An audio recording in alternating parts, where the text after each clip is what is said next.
Eğmay değinecek göz zaten size altta olan gönlü.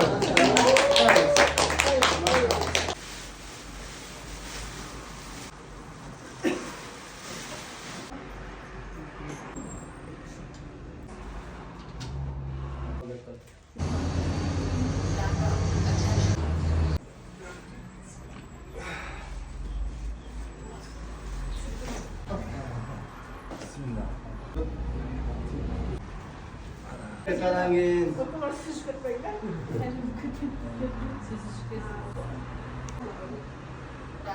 Attention, please. İşker bolsa da özü bağımday. Bunu minde bir, yüzde bir adam hatta. Hanoğan insanlar жақшылық kılıp, ayrıca şu tapkanlığısına ten görüş bu kıymasını. Ondan sonra şu bergen karındaşlarını koyarız.